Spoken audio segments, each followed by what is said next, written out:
seseorang terkena DHI karena tendangan atau pukulan. Kita bisa bayangkan itu akson-akson yang ada di otak itu berputar dan putus semua. Jadi secara fisik David ini usianya 17 tahun, tetapi isi kepalanya sampai saat ini masih jauh, kira-kira anak umur 5-6 tahun. Masyarakat jadi berpikir, oh restitusi ada loh yang sebesar ini, gitu. 25 miliar gitu kan, dan ini layak diperjuangkan agar praktek-praktek di masyarakat yang kita kenal dengan upaya damai tidak lanjut kepada proses hukum, ya ini bisa pelan-pelan hilang kepala di dalam sebuah ballroom, di ballroom hotel itu. Nah, tiba-tiba ternyata dilakukanlah yang namanya body checking. Jadi hanya di dalam sebuah bilik yang disetting seadanya, ya, ada sekat-sekat begitu, bukan di dalam ruangan tertutup.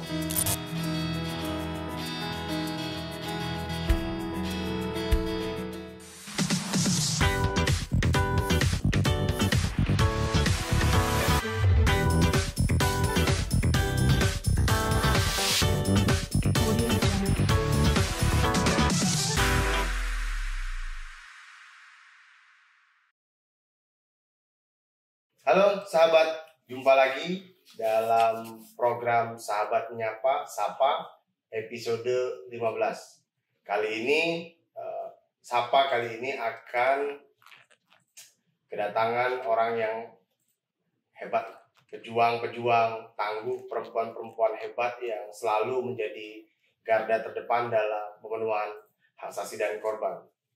Kamis lalu, 7 September, ada putusan Pengadilan Negeri Jakarta Selatan terhadap terdakwa Mario Dandi. Karena kasusnya terhadap David, menganiaya David dengan sangat tidak manusiawi. 12 tahun putusannya dan restitusi sebesar 25 miliar. Cukup jauh, cukup turun dari penilaian yang dilakukan LPSK. Namun kita harus tahu bagaimana tanggapan dari pihak keluarga melalui kuasa hukumnya. Telah hadir bersama kami saat ini kuasa hukum dari David Ozora. Selamat malam Mbak Mel. Selamat malam Mas Ruli. Ya, terima kasih sudah hadir. Terima kasih Sahabat, dan tidak hanya kuasa hukum dari David Ozora, malam ini juga, ya mungkin teman-teman bisa nontonnya siang juga ya, tapi karena kita record malam, telah hadir bersama kami juga Wakil Ketua Lembaga Perlindungan Saksi dan Korban, Ibu Susila Ningtyas yang selalu mengawal kasus ini. Selamat malam Bu Susi. selamat malam Mas Ruli. Terima kasih sudah hadir dalam acara kita malam hari ini, dan kita akan berbincang-bincang terkait dengan kasus yang tentu masih sangat hangat dibicarakan di publik, di ruang-ruang publik, di media massa tentang rasa keadilan. Nah, Mbak Mel, gimana sekarang kabar David? Sehat? Gimana kondisinya sekarang? Alhamdulillah, pasca kejadian tanggal 20 Februari 2023, putusan tanggal 7 September, ya, Hampir 6 bulan. 6 bulan. 6 bulan lebih. Kondisi David tentu sudah banyak progres. Dari yang tadinya dia berjalan hanya durasi 6 menit, sekarang sudah di 20 menit. Jadi kalau secara fisiknya udah agak membaik. Secara fisik dia membaik sekarang? Secara fisik, secara motorik itu sudah banyak sekali perkembangan.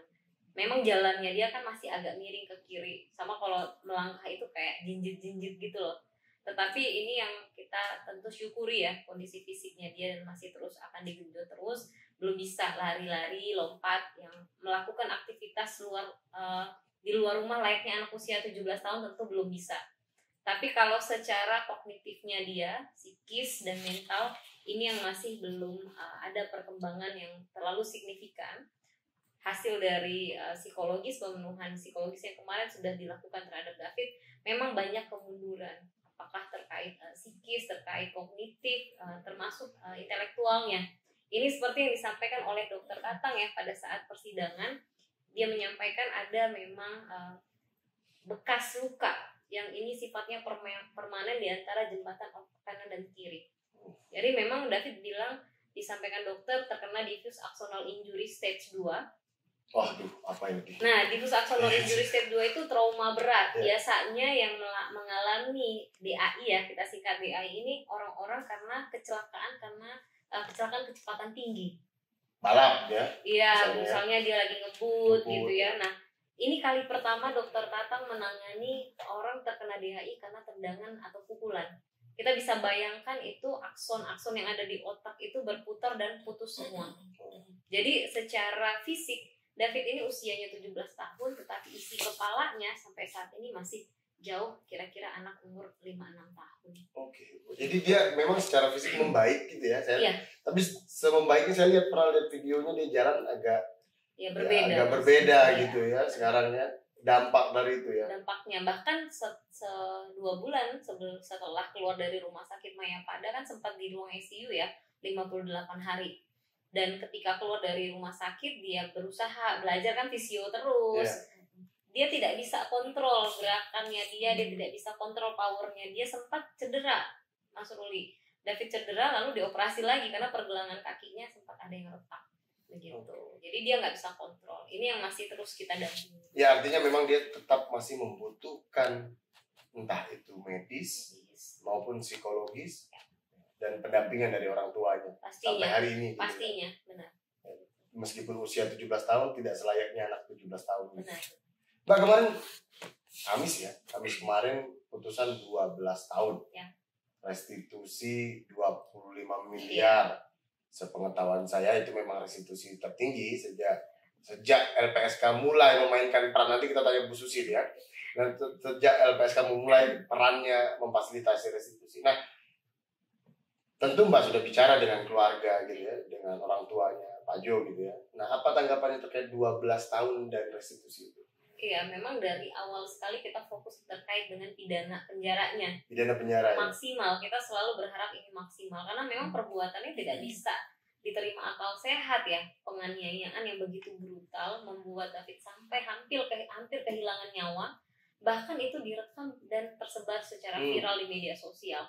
Saya rasa tidak bisa diterima akal sehat, sehingga fokus keluarga memang dari awal adalah hukuman maksimal dan itu sudah diberikan oleh majelis hakim dalam vonisnya.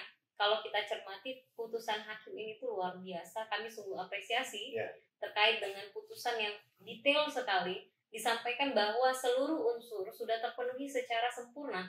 Pembuktiannya unsur pidana dari ini kan pasal 355 ayat 1 terkait dengan penganiayaan berat terencana. Nah, penganiayaan berat terencana sudah terpenuhi secara sempurna. Hakim sampaikan seluruh pledoi terdakwa terkait dengan perbuatan pidananya ditolak dan diabaikan. 351 ayat 3 ya? 355 oh, ayat 1. 355 ayat 1 ya. Ya, termasuk peranan dari si turut serta yaitu Shane Lucas. Dia diberikan pidana penjara 5 tahun ya, gitu. Jadi kita mengapresiasi. Bahkan kalau tadi yang dibilang Bang Ruli itu mungkin nanti dijelasin Mbak Susi, dalam sejarah restitusi tertinggi kita apresiasi, dan dalam sejarah juga Mas Ruli ini hukuman yang paling deteran, hukuman yang paling maksimal dalam kasus penganiayaan 12 tahun. Belum pernah ada putusan. Meskipun ya 12 tahun, 13 tahun juga nggak akan cukup bagi rasa keadilan, tapi karena sesuai hukum nih. Iya, sebenarnya kalau ditanya sama orang tuanya David apakah beliau menerima atau ini sudah terasa keadilan, tentu belum. Kenapa? Bukannya memelihara dendam, tetapi setiap hari melihat kondisi David yang belum kembali pulih, ini tentu akan mengingatkan luka itu bahwa memang belum bisa ada kata maaf dan keadilan 12 tahun tentu belum tercapai. Tetapi ini hukum yang harus dihormati. Dalam konteks hukum, rasa keadilan sudah terpenuhi. Sudah terpenuhi, tapi dari hati seorang ayah yang dari kecil merawat anaknya tentu sulit diterima. Begitu ya, kita cukup pahami itu. Dan terkait restitusi yang katanya ini turun nih dari 120 miliar turun ke 20 miliar. Bagaimana orang tua David? Sebenarnya dari awal pun memang tidak fokus kepada restitusi, Mbak Encus saksinya. Bahkan dulu sempat di awal-awal pengajuan permohonan terkait perlindungan LPSK itu tidak mau mengajukan. LPSK sempat mencentang mencentang ayah David meminta restitusi, tapi ayah David tidak pernah meminta itu. Dan telepon saya agak tinggi, dia bilang, Mel itu bilangin sama LPSK gue nggak mau pengajuan restitusi. Iya, itu kemarin konfirmasi. Kemarin sebelumnya ada dia sapa episode sebelumnya itu Mas Danep yang melakukan penilaian terhadap restitusi David bilang juga awalnya bukan orang tua yang mengajukan. Jadi Joe segitu kerasnya, gue nggak mau. Kayaknya segitu haramnya buat dia nggak mau urusan ini jadi ujung-ujungnya duit. Uang gitu, terkesan uang, padahal ini hak korban gitu ya. Saya bilang ya udah nggak apa-apa, tidak usah diajukan ya. Tetapi pelan-pelan kan kita kasih masukan, termasuk dari LPSK, bahkan sebenarnya dari pihak kejaksaan juga mendorong, dari KPPPA, dari KPAI juga mendorong terkait dengan restitusi. Bahwa restitusi adalah hak anak korban. Saya sampaikan ke Jojo, ini tuh hak David, bukan hak lu. Kita semua harus perjuangkan ini karena David butuh pemulihan gitu, dan ini adalah bagian dari sanksi kepada pelaku, sehingga ini ada nilai tanggung jawab moral kita kepada masyarakat, bahwa masyarakat harus paham ini ada restitusi yang dibebankan kepada pelaku. Edukasi juga bagi masyarakat untuk mengetahui ada hak restitusi tadi. Sehingga walaupun turun angkanya sebenarnya tidak pernah jadi persoalan oleh keluarganya David. Bahkan sebenarnya kalau dilihat 20 miliar sebenarnya juga bukan angka yang kecil. Ini membuat ada angin segar terkait penegakan hukum di Indonesia. Masyarakat jadi berpikir, oh restitusi ada loh yang sebesar ini, gitu. 25 miliar gitu kan, dan ini layak diperjuangkan agar praktek-praktek di masyarakat yang kita kenal dengan upaya damai tidak lanjut kepada proses hukum ya, ini bisa pelan-pelan hilang. Jadi jangan karena uang tiba-tiba damai, karena ini bukan uang damai, restitusi adalah hak korban gitu kan. Jadi 25 miliar karena dari awal pun memang Pak Jo sebetulnya ya bukan Pak Jo ya, awal-awal kalau saya nggak salah itu petunjuk jaksa juga untuk mencantumkan restitusi sebagai hak anak korban gitu, kemudian difasilitasi oleh LPSK. Jadi 20 miliar bukan angka yang jadi persoalan gitu. Kalau memang ada yang dikecewakan, sebenarnya kalau ayahnya David tuh lebih kecewa nggak ada hukuman pengganti kalau tidak dibayarkan. Namanya emosi orang tua ya, nggak apa-apa nggak dibayar, tapi harusnya diganti penjara dong. Tetapi kami memahami majelis hakim lebih adil dan bijaksana. Dia kalau kita pakai emosi, hakim pakai nilai keadilan lebih tinggi. Hakim menilai bahwa David membutuhkan biaya pengobatan, bukan membutuhkan ini dihukum lebih berat. Hakim melihat seperti itu. Dalam putusan hakim bilang dia membenarkan dan mengutip keterangan Dr. Tatang yang menyampaikan bahwa David ini tidak akan mungkin kembali normal. Namun memang ada beberapa catatan di dalam angka-angka nilai 120 miliar itu ya.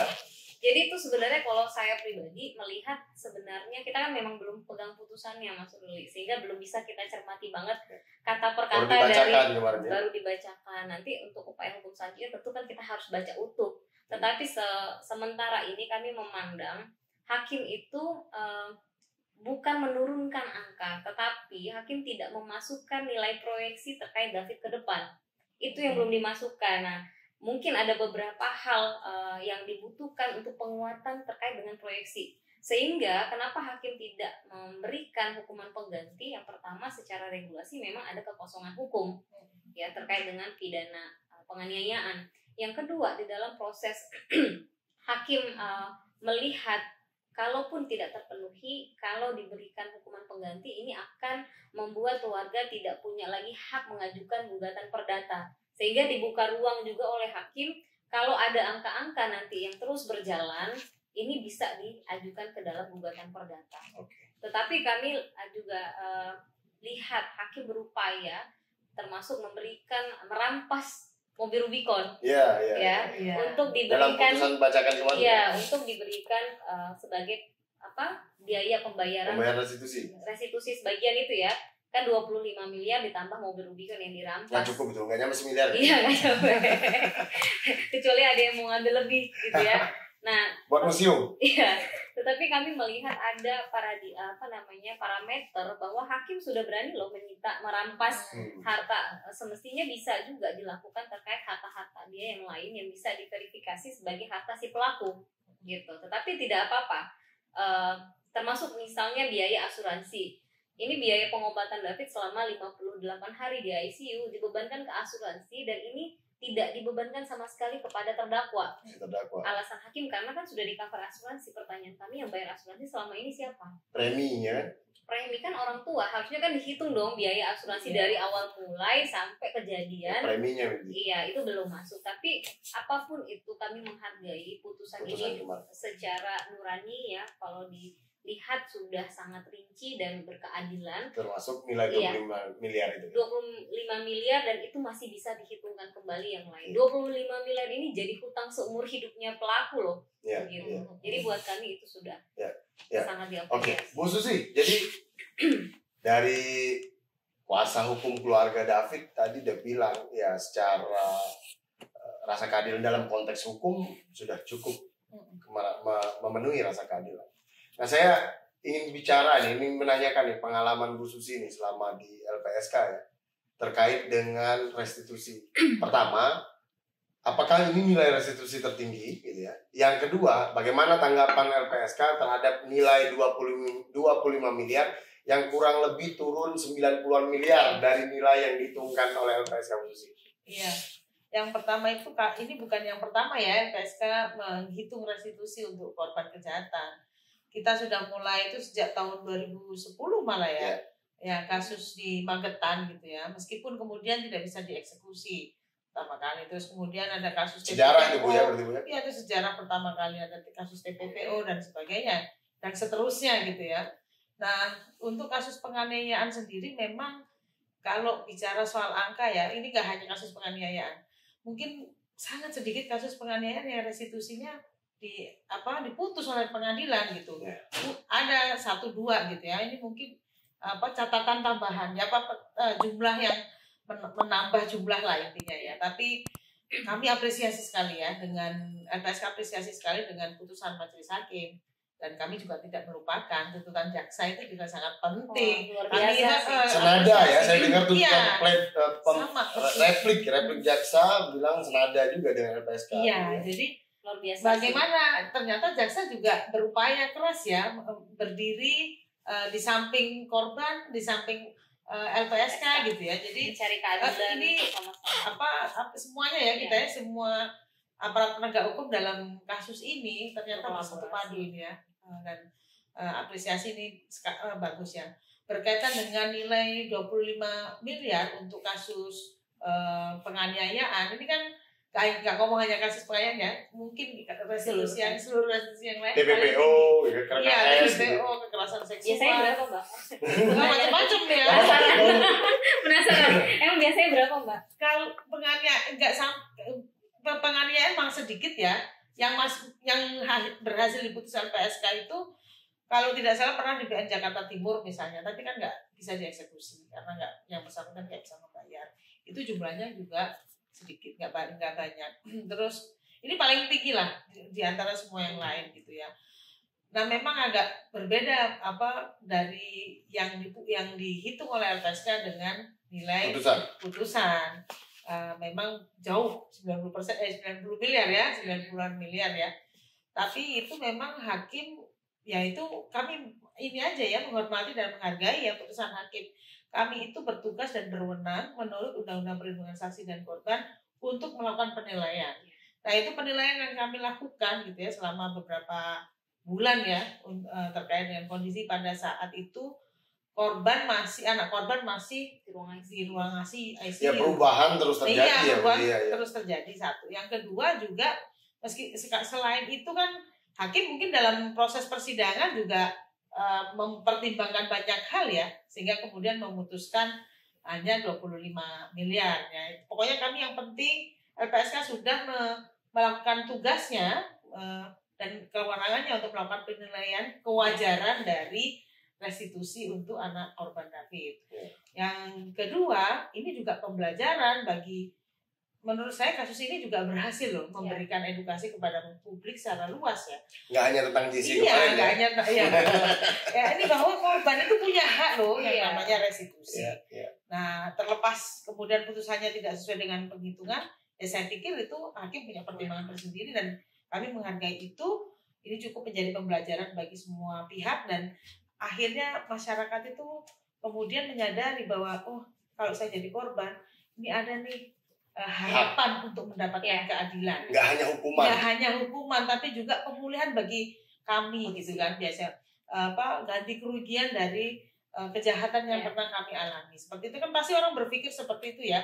Jadi yang selama ini kayaknya keadilan itu susah diraih ya. Sekarang ternyata dalam kasus ini wajah hukum menunjukkan, wajah hukum Indonesia Wajah hukum, menunjukkan ya. layak Ya. diperjuangkan. Bahwa korban itu juga diperhatikan loh, menjadi atensi yang penting loh bagi aparat penegak hukum di Indonesia saat ini. Jadi putusan kemarin tuh memberikan wajah hukum yang lain Iya, daripada betul. yang kita tahu selama ini. Iya. Biar nggak ada lagi upaya-upaya hukum damai itu loh, damai di bawah tangan sehingga orang tidak lanjut kepada proses hukum gitu. Tapi Karena kalau- tekanan ekonomi, karena Iya. tekanan ini. tapi kalau orang berpikir ada restitusi yang adalah hak dan itu benar-benar diperjuangkan oleh aparat hukum, ya maka orang tidak akan mau lagi menerima itu dan akhirnya menekan terjadinya peristiwa serupa gitu. Perbuatan kriminal pun jadi tertekan. Bu, jadi kalau seandainya ini misalnya ya, dalam konteks restitusi kan LPSK itu memfasilitasi penilaian. Kemudian keputusan tergantung majelis hakim. Dan dalam hal ini terjadi perbedaan, itu biasa. Iya. Itu biasa. Nah, pertanyaan saya kemudian, kalau dalam pengalaman LPSK, nyita atau ngambil atau merampas Rubicon, atau benda ya, kita bicara benda ya, Rubicon kan barang ya, barang gitu, kemudian dijadikan alat atau dilelang kemudian untuk dibayarkan, itu pengalaman LPSK gimana? Sudah pernah ya di Sudah kasus pernah. TPPO, kalau Mas Ruli ingat, Mbak Melisa ingat kasus TPPO yang beberapa tahun yang lalu ginjal. Oh, ginjal ya, Jawa Barat ya? Ya, Jawa Barat kasus TPPO ginjal, tidak pidana perdagangan orang, itu tabungannya dibekukan gitu. Jadi tabungannya pelaku dibekukan dan kemudian dicairkan untuk pembayaran restitusi. Nah, terus ada juga terakhir ini kan ada beberapa kasus investasi ilegal yang masuk ke LPSK. Ya, banyak. Banyak sekali. Ada 7 ribuan lah orang mengajukan, korban itu mengajukan ke LPSK untuk dinilai kerugiannya. Nah, ada 2 kasus setidaknya, satu yang di Surabaya, satu yang di Riau ya. Itu bahwa ada aset yang dirampas. Nah, dua-duanya sudah putus pengadilan, tinggal eksekusi. Cuman kalau tidak salah yang Surabaya itu sayangnya asetnya tidak sebesar jumlah kerugian yang diderita oleh korban ya. Oh, jadi ini pengalaman sudah ada tapi masih menyisakan tantangan-tantangan juga ya. Betul ya. Meskipun 25 miliar sama Rubicon jauh ya, Mbak. Tapi di restitusi itu kan ada komponen kehilangan penghasilan, penderitaan, kerugian lain. Nah, kerugian lain itu kan macam-macam ya Bu Susi. Dalam perma itu misalnya dalam Perma 1 2022 itu kerugian lain salah satunya fee lawyer tuh, Mbak. Oke. Tuh kemarin fee lawyer dikabulkan tuh nggak, Mbak? Iya, nggak dipotong sama sekali lagi tuh. Waduh, selamat dulu dong. Jadi fee lawyer di dalam komponen fee lawyer itu nggak dipotong gitu ya? Jadi Nggak dihilangkan lah oleh hakim. Jadi ada beberapa ya kayak uang makan, terus penghasilan orang tua dianggap oleh hakim berbeda dari hitungan hakim. Yang sama dan relevan sama hakim itu terkait dengan biaya pengacara. Itu ada semua. Mungkin hakim melihat nih pengacara memang menjalankan fungsinya gitu ya, bahwa pendampingan hukum bagi korban itu juga adalah hal yang di undang-undang juga ada kok memang. Hilang kok itu. Tapi di Perma tapi sepertinya fee lawyer naik ya sekarang. di atas itu kayaknya. Ada satu. Di atas dikit. Oh, luar biasa, ngeri ya kan? Keren. Ya memang ya putusan ini menarik untuk dikaji ya. Sekalian dia memberikan edukasi juga memenuhi rasa keadilan. Rasa keadilan itu tidak hanya lahir dari hukuman pidana penjara, tapi juga ada ganti kerugian. Iya. Ada ganti kerugian. Nah, gimana? Ada informasi-informasi upaya hukum atau enggak sekarang? Belum. Kalau dari yang terdakwa Shane Lucas langsung menyatakan banding. Ya. Oh, terdakwa ini 3 ya? Ada 2 yang kemarin, yang satu sudah inkrah, yang pelaku Ya, anak sudah ya, inkrah 3,5 tahun ya, sudah kasasi dan sudah diterima sehingga 3,5 tahun. 3,5 tahun. Tapi dia nggak penjara ya, bukan kalau anak kan tidak Di penjara. penjara. Di penjara. Ya? Iya. 3,5 tahun. 3,5 tahun. Gitu. Nah kemudian yang Shane Lucas ini kemarin 5 tahun dan dia sudah menyatakan banding. Kalau dari Mario Dendi masih pikir-pikir. Saya Lucas langsung banding. Langsung Kemarin menyatakan banding. saya lihat berita marah-marah itu. Iya. Gimana itu? Jadi sampai kemarin rasanya mereka masih denial ya, atau tidak menerima kenyataan bahwa memang perbuatan yang dilakukan oleh Shane Lucas ini itu melanggar dan merugikan orang lain. Mereka berpendapat masih terus kekeh bahwa kan hanya merekam. Kalau dia 55 ya kan, ada 55 Iya. ya. Merekam, tetapi itu bagian dari koordinasi dengan pelaku utama, dan itu menaikkan eskalasi yang dilakukan oleh pelaku utama. Bahkan kalau kami lihat peranan dia ini yang cukup signifikan, tanpa kehadiran dia di situ bisa jadi nggak jadi itu perbuatan. Tetapi hakim juga cukup mengapresiasi dan dimasukkan ke dalam hal yang meringankan. Jadi kalau Mario Dendi kan yang meringankan tidak ada, sehingga hukumannya maksimal. Jadi kalau yang Shane Lucas masih diberikan hal yang meringankan, yaitu dia sempat melerai meskipun sudah terlambat ya, gitu. Itu diapresiasi oleh niat melerai pun diberikan pertimbangan meringankan. Iya, walaupun gitu ya. ketika dia melerai itu kondisi David sudah tidak berdaya, gitu. Menurut kami dan hakim juga sampaikan dalam putusan, semestinya kalau mau melerai di awal dong, kan sudah sempat ada persekusi di awal. Saat David disuruh push up, posisi tobat, dia justru malah ikut mencontohkan posisi tobat seperti apa. Bahkan sempat sudah ada sapam, tapi mereka terus melanjutkan dan lain sebagainya. Makanya saya bilang putusan hakim itu sangat detail gitu, dan cermat.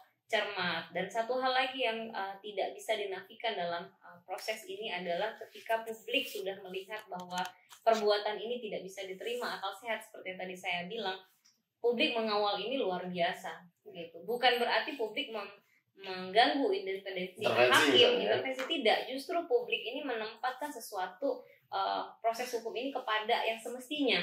Kalau ingat dulu awal-awal kasus David ini jadi perencanaan penganiayaan biasa, memang penganiayaan berat terencana. Awalnya. Iya, tetapi kemudian publik meletakkan ini kepada yang semestinya gitu. Nah, itu luar biasa. Terima kasih juga kita harus Terima publik kasih dan juga. media massa gitu ya. Nah Bu Susi, ngomong-ngomong meringankan tadi saya jadi ingat nih. Restitusi sebetulnya menjadi pertimbangan hakim untuk meringankan, atau gini, kalaupun kan seharusnya saya nggak tahu ya pembelaan dari Mario Dendi, saya nggak dengar dan nggak mengikuti apakah kemudian dia menyatakan siap bayar atau segala macam. Nah sebetulnya dalam konteks restitusi itu kalau misalnya terdakwa menyampaikan oke, saya akan mau bayar, itu menjadi pertimbangan hakim atau tidak sebetulnya? Kalau di dalam peraturan perundang-undangan sih tidak disebutkan itu ya. Saya eksplisit nggak ada. Nggak ada, tapi bisa jadi ya hakim memberikan itu sebagai pertimbangan yang meringankan. Menurut saya sih bisa saja memungkinkan. Memungkinkan saja itu. Ya, memungkinkan saja. Tapi dalam praktik sih tidak disebut ya soal itu ya, gitu ya. Oke, dalam hukum formil nggak ada ya? Nggak ada Nggak gitu ada. dalam hukum formil ada, tapi nggak ada ya pengaturan mengenai itu gitu.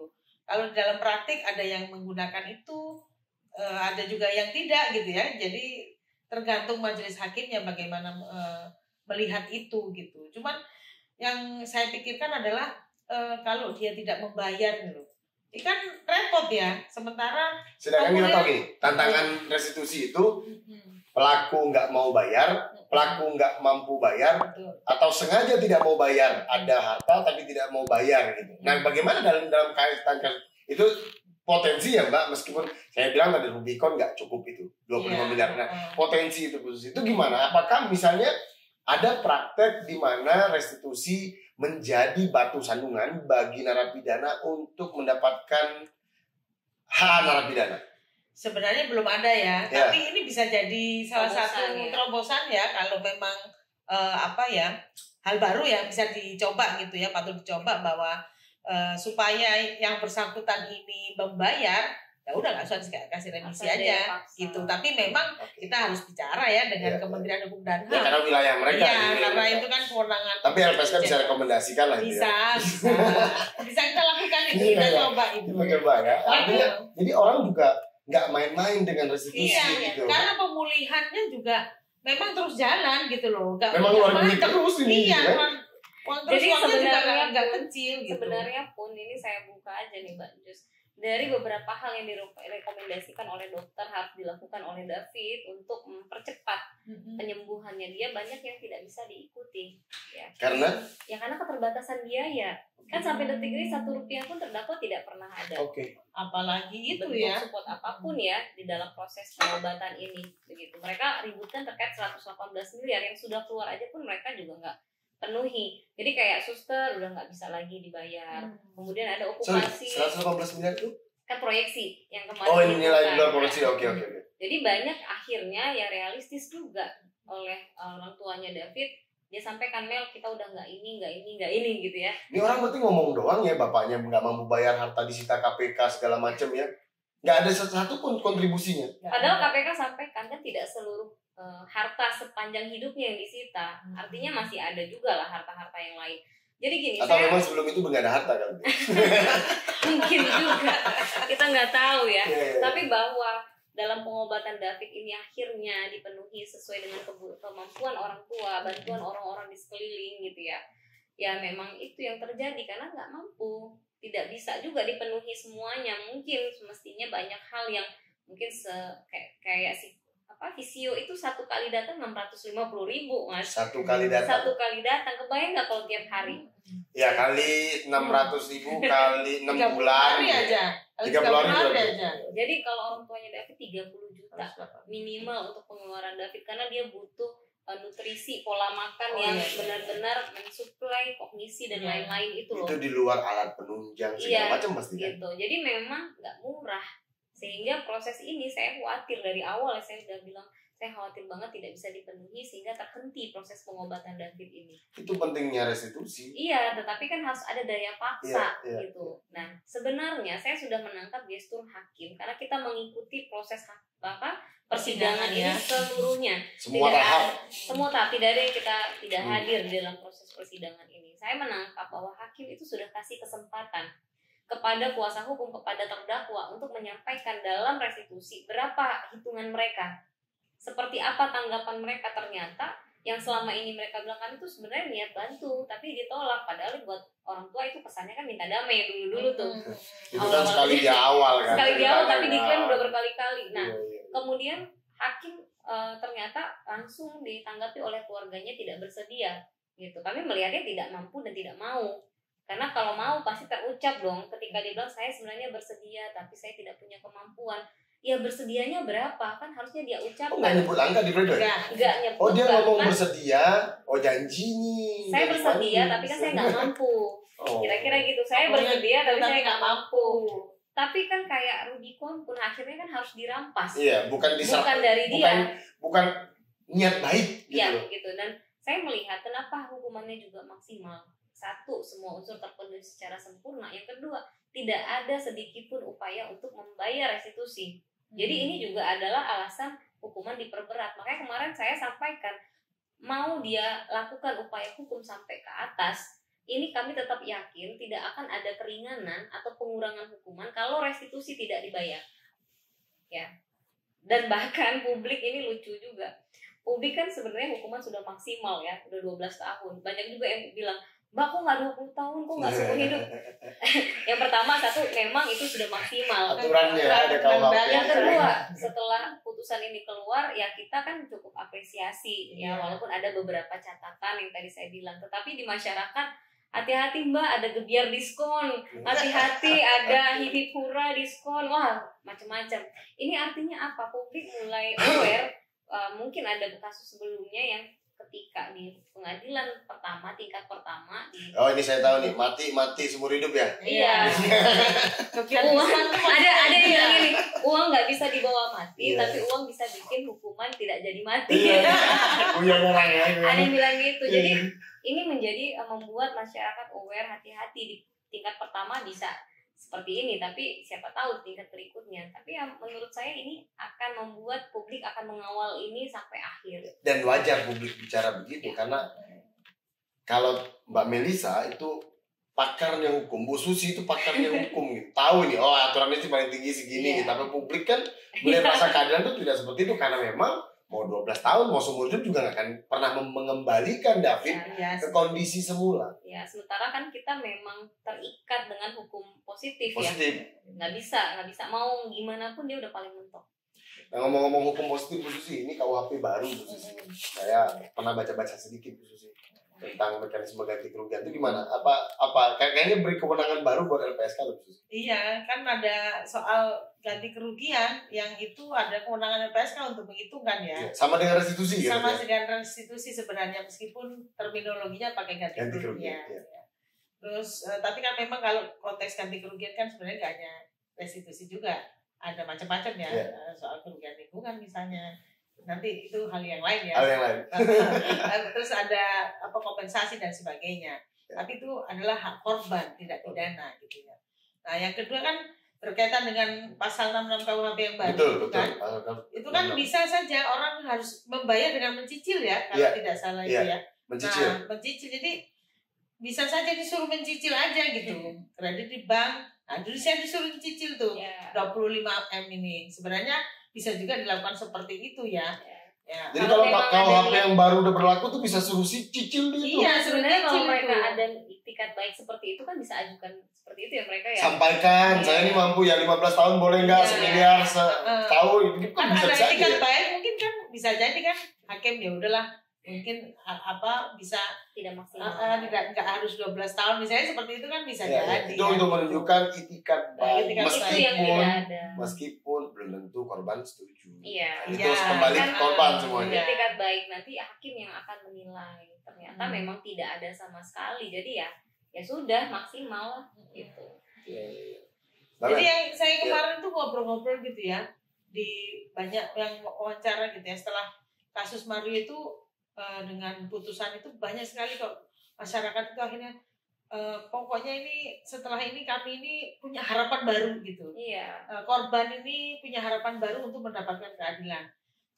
Mereka banyak bicara bahwa LPSK ini haruslah ya harus terus seperti ini, jangan sampai dikurangi lah LPSK ini baik kewenangannya, baik semangatnya untuk membantu saksi dan ditambah boleh ya, Bu? Keren.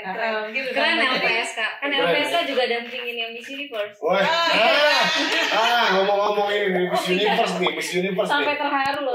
Oh, gitu. Perlindungan dari Mbak Melisa ini mondar-mandir di TV akhir-akhir ini, Bu, Iya. ya kan? Jadi kemarin David Ozora, alhamdulillah ya, rasa keadilan sedikit banyaknya terpenuhi dari kasus itu, dampingan Mbak Melisa. Nah, kemarin saya lihat juga di berita, datang ke kantor LPSK nih, malam-malam itu malam-malam Oh. gitu ya, untuk mengajukan Konsultasi permohonan. dulu. Oh, konsultasi dulu awalnya? konsultasi dulu dong. Sama Bu Susi juga? Iya dong. Oh, konsultasi dulu. Tapi habis itu ditinggal Mbak Susi. Enggak, sorry. Itu udah ngajuin permohonan perlindungan ke LPSK untuk berapa orang kemarin yang jadi pasalnya? Sudah 8 orang. 8 Yang orang. baru diajukan baru 8 orang. Oh, 8 orang. Itu prosesnya udah putus Bu Susi? belum, Belum. kita masih melakukan Proses. perlahan. Sorry nih, ya. Jadi ngomong-ngomong Miss Universe Indonesia nih, jadi menarik nih, lagi seru juga nih. Itu dilaporin apa sih?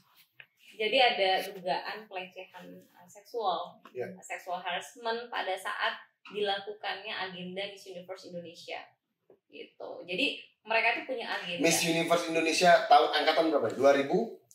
Batch berapa ya? Enggak tahu ya itu. Jadi sebenarnya MUID ya singkatannya itu MUID. dulu itu dipegang lisensinya oleh Yayasan Putri Indonesia.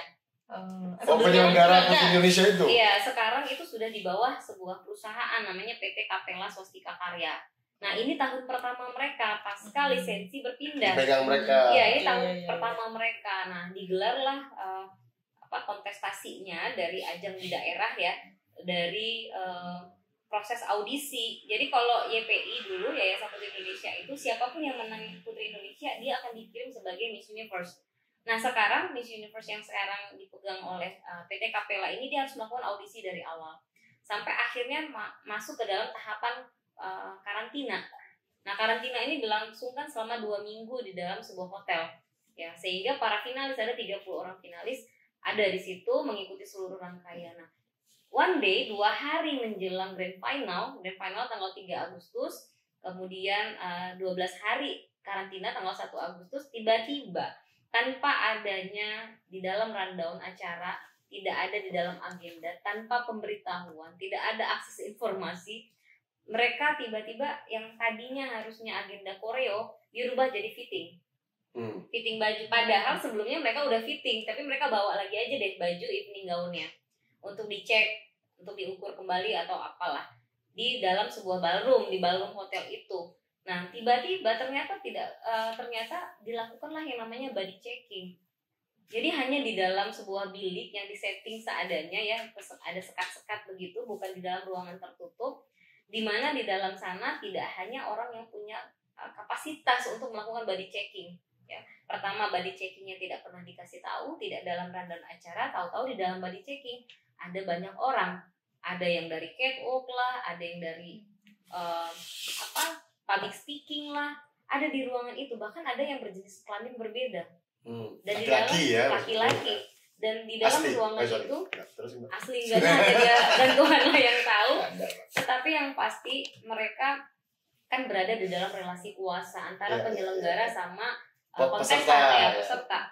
Di pikiran mereka pernah tanda tangan dalam kontrak ya bahwa mereka harus mengikuti seluruh rangkaian termasuk karantina.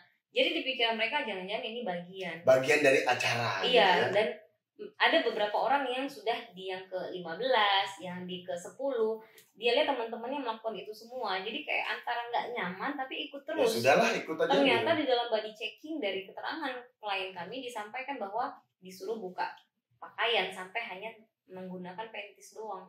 Bahkan hanya sekedar memakai, mohon maaf, penutup nipple pad ya.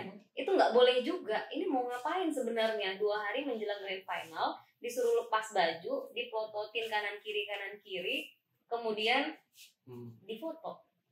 Jadi dari 30 dari beberapa kontestan yang melapor ke kami itu ada 4 orangnya yang difoto di bagian-bagian tubuhnya. Ada yang disuruh angkat kaki, mohon maaf disuruh membungkuk, dipototin, ditanya shaving atau wax. Kan ini luar biasa membuat. Sorry, saya potong.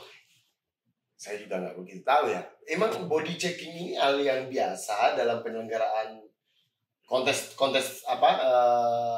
kecantikan, kontes kecantikan serupa lah kan, nggak hanya MUID ini gitu. Atau biasa tuh gimana? Sebenarnya kalau kita sempat tanya kepada Yayasan Putri Indonesia, tidak pernah ada yang namanya body checking. Selama 30 tahun mereka pegang lisensi ini ya, terkait MUID tidak pernah.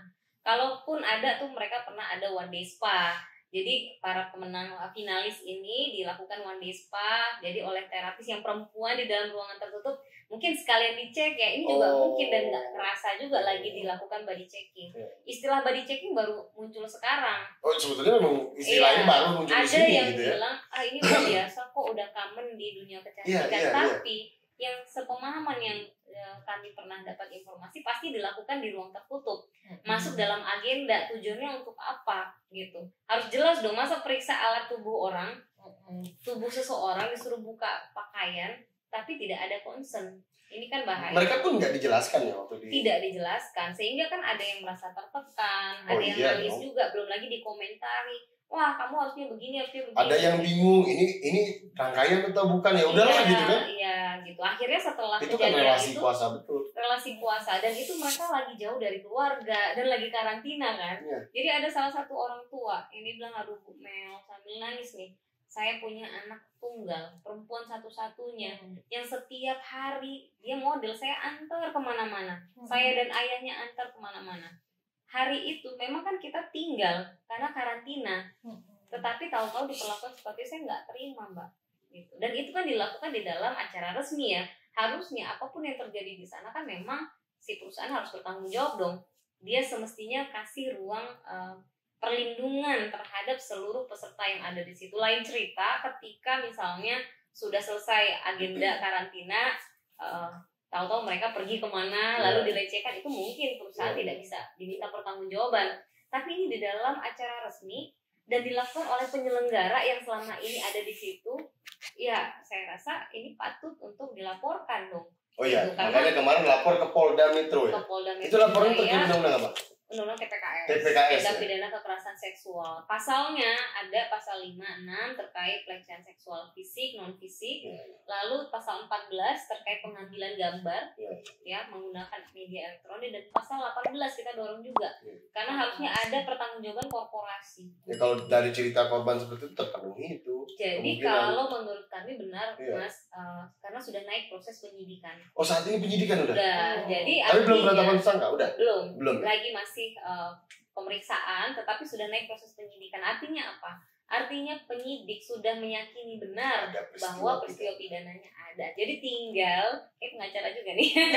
jadi tinggal menentukan siapa yang layak dijadikan tersangka gitu. Nanti gabung lah di kantor baru. Ya boleh. Tapi rate-nya naik dong. Naik dong, kan tadi 1 lebih itu lah. Nah, kita bantu David benar-benar sepenuh hati. Iyalah.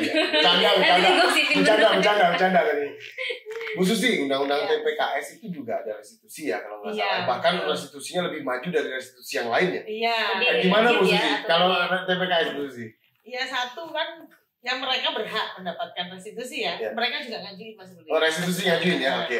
Sekarang Hak ya, bukan cari uang ini ya. Dari jangan di kasus betul. David ya, ini hak loh, Ya. gitu kan. Nah sekarang sedang dihitung juga oleh Oke. tim LPSK berkaitan dengan penderitaannya, terus kemudian kerugiannya dan sebagainya ya. Misalnya nanti soal tiket misalnya kan, transportasi itu juga sedang dihitung lah sama teman-teman.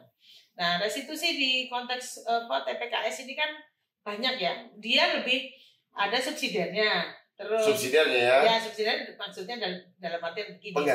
Pidana pengganti maksudnya. Kalau seandainya tidak bisa membayarkan, maka dia harus diganti dengan pidana kurungan kayak atau apa, tapi tidak melebihi dari pidana pokoknya. Yeah. Nah ini kalau yang tadi penganiayaan nggak ada itu ketentuan soal. Karena TPKS undang-undangnya paling baru 2022 ya. Ya betul. Cuma Nah, terus terkait yang tadi restitusi, mohon Mbak biar meluruskan ya. Kadang-kadang kan masyarakat ketika korban pelecehan ini melaporkan, yang pertama yang mereka takutkan adalah satu, adanya victim blaming, mereka disalahkan. Kok mau sih dilecehkan juga waktu itu ya? Mungkin lu mau. Ya, kalau nggak mau nolak dong, gitu kan? Itu saja sudah menjadi sebuah beban buat mereka. Kemudian belum lagi kalau ngaju restitusi itu juga akan bisa jadi blaming juga. Wah cari uang nih gitu. Nah itu yang kemarin sebenarnya teman-teman ini tidak mau mengajukan. Kami sampaikan bahwa sebagian besar daripada korban ini tidak di Jakarta. Sementara mereka harus bolak-balik. Bolak-balik siapa yang tanggung, siapa yang bayar itu. Mereka bolak-balik. Melalui kesempatan ini juga harus dikelirkan. Iya benar. Jadi jangan juga kita blaming ya bahwa ini adalah hak. Ya sehingga jangan juga kita melindungi pelaku seolah-olah jadinya nggak ada yang mau melapor juga.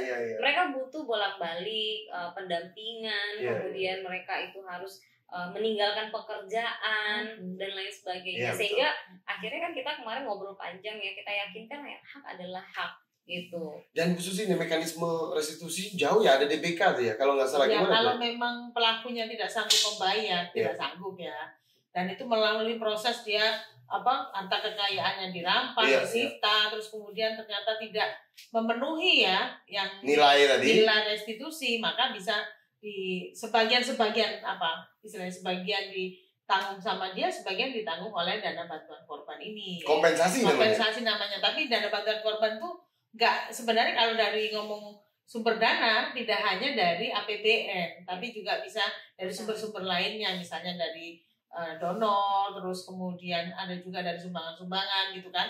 Itu bisa dana bantuan korban ini bisa dimanfaatkan. Cuman yang pasti itu yang diutamakan restitusinya dulu, pelaku dulu yang tanggung jawab pelaku dulu. Kalau lu memang udah nggak mampu lagi, nggak punya duit lagi, baru ke kompensasi. Dana bantuan korban ini belum pengaturannya belum selesai Mas Rudi. Belum final. Jadi sepertinya agak susah kalau dieksekusikan untuk kasus ini.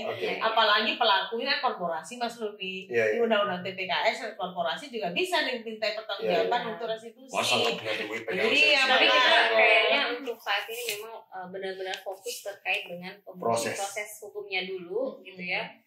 Sehingga kemarin kenapa kita mengajukan terkait dengan pada perlindungan LPSK, karena memang khawatir ya teman-teman ini ada laporan balik ya, kemudian ada upaya-upaya hukum, sehingga jangan sampai ada intimidasi ke depan, dan ini kan harus dipikirkan gitu. Itulah kenapa akhirnya kita mengajukan permohonan, termasuk permohonan terkait dengan pemenuhan prosedur. Itu yang lebih utama sih Mas Ruli, yang prosedur dan terkait dengan perlindungan hukum. Sehingga mereka benar-benar merasa terkawal, mereka dilindungi, dan alhamdulillah seperti kemarin, walaupun sekarang dalam proses penelaahan ya, tetapi sudah dilindungi secara pelindungan darurat oleh LPSK. Jadi kemarin pada saat pemeriksaan teman-teman korban ini ya didampingi sepenuhnya oleh LPSK. Meskipun belum diputus itu mungkin Bu Susi? Mungkin. Jadi kita punya mekanisme perlindungan darurat. Jadi misalnya masih dalam proses penelaahan, tapi kemudian ada satu misalnya tiba-tiba diancam, yang mengancam nyawa atau jiwa saksi korban, maka kita bisa melakukan perlindungan darurat secara fisik misalnya. Yang kedua berkaitan dengan sifat darurat, berkaitan dengan medisnya, medisnya atau psikologisnya misalnya. Ya itu kan, tapi belum, ini masih asesmen kalau yang konteks mbak-mbak yang kemarin. Nah itu kalau misalnya medisnya udah ya itu membahayakan jiwa juga misalnya, kalau nggak langsung dipulihkan, maka akhirnya kemudian bisa kita lakukan darurat meskipun belum diputuskan oleh Iya. semua pimpinan LPSK. Yang ketiga berkaitan dengan proses penegakan hukum. Kalau kasus yang kemarin dengan teman-teman Miss Universe ini adalah mereka ini tiba-tiba dimintai keterangan ya. Ya. Nah ini kita dampingi karena ada sifat darurat ini Oh, untuk sebelum diputuskan LPSK dalam proses Ada penelahan panggilan. bisa didampingi dengan Betul. sifat darurat karena mau diproses Iya. oleh penyidikan tadi. betul. Oke, nah tadi ngomong-ngomong tentang laporan balik, saya baca berita juga tuh, katanya ada yang mau dilaporkan balik gitu. Khusus sih kalau korban, saksi, kalau lawyer ada undang-undang advokat. Ya, aman. Aman, gitu. Kalau korban, saksi atau pelapor gitu ya, misalnya melaporkan satu kasus, anggaplah kasus Miss Universe, semua pihak yang terlapor nggak suka kemudian membuat laporan balik, biasanya pencemaran nama baik, segala macam itu. Ya, Itu ya. gimana perlindungannya Bu Susi? Di pasal 10 Undang-Undang Perlindungan Saksi dan Korban itu disebut saksi, korban, ahli, pelapor, dan saksi pelaku tidak dapat dituntut baik secara pidana maupun secara perdata. Oke. Jadi atas keterangan dan informasi Ya. yang disampaikan. Jadi dia bebas gitu ya, Ya, bebas dari tuntutan hukum. Makanya kalau ada tuntutan hukum bagaimana? Nah, di ayat 2-nya disampaikan, jika ada tuntutan hukum berkaitan dengan informasi yang disampaikan, maka harusnya yang dikedepankan, yang didahulukan adalah, yang diproses adalah laporan yang pertama. Nah, kalau ini sampai kemudian laporan pertama baru kemudian sudah ini ya, ada putusan inkrah dulu bahwa kasus tersebut misalnya bukan pidana, baru yang bisa diproses. Tapi kalau kemudian di kasus pertama tadi sudah diputus secara inkrah bahwa yang bersangkutan ini memang bersalah ya, dan kemudian diberikan hukuman, maka kemudian kasus yang kedua gugur. Oke, berarti baik nih hukumnya mengatur, nggak menghilangkan hak orang yang merasa dizolimi gitu ya. Tapi proses dulu dong laporan orang yang melapor ini. Biar fokus ya. Jadi biar fokus. Kalau nanti pun tidak terbukti, ternyata mengada-ngada, barulah berjalan proses. Tapi Iya. kalau tidak, Nggak bisa. ya kan gugur Bisa. sendirinya gitu Iya, kan. Jadi Ya, hukum itu harus seperti itu dia. Siapa yang menyatakan ini sebagai korban ya proses dulu gitu Iya. ya posisi. Dan itu dilindungi Undang-Undang Perlindungan Saksi dan Korban. betul ya, betul sekali. Oke, baik. Menarik ini. Apalagi sudah penyidikan ya, Mbak Iya, ya. udah. Harapan Mbak apa Mbak untuk Mbak Melisa ini pejuang HAM Bu, kalau menurut saya Bu. Dia lawyer kan banyak ya. Ya. Ada lawyer korporasi gitu ya. Nah, tapi ini pejuang HAM yang Korporasi ada juga sih. ada. Oh, korporasi ada juga ya. Subsidi Cuma- kayaknya ya. Ada, tapi kan Cuma kalau korporasi ini memang ya apa ya? Ya itu ini kan panggilan hati Pencarian ya. ya. Ini panggilan hati gitu. Oke. Dan ya saya melihat Mbak Melisa itu sebagai perjuangan dari kasus Tapi ya, kemudian yang terbaru kasus Miss Universe gitu ya. Ini memang apa tergerak atau gimana? Dan harapannya gimana ke depan tentang perlindungan terhadap saksi dan korban di Indonesia? ya tergerak sebenarnya karena apa? Sekarang orang apa-apa tuh kayak pengen harus viral dulu sehingga baru diproses hukumnya. No viral no justice. No viral no justice. Iya, bahkan yang udah viral pun susah banget ya. Iya. Kita kayak berdarah-darah Oh dulu ada gitu. yang udah viral banget tuh. Sehingga jadi medsos ini jadi kayak penegak hukum juga nih, ada tambahan Iya. penegak hukum yaitu netizen Hmm. gitu. Nah, harapan saya kenapa saya akhirnya tergerak untuk mendampingi ini, apalagi terkait yang jelas-jelas mereka benar-benar dizolimi, dianiaya seperti David, dan yang ini seperti dilecehkan.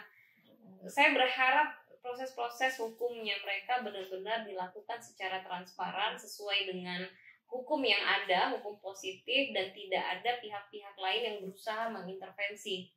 Saya berharap negara yang menyusun undang-undang terkait dengan penegakan hukum ini juga harus komit ya.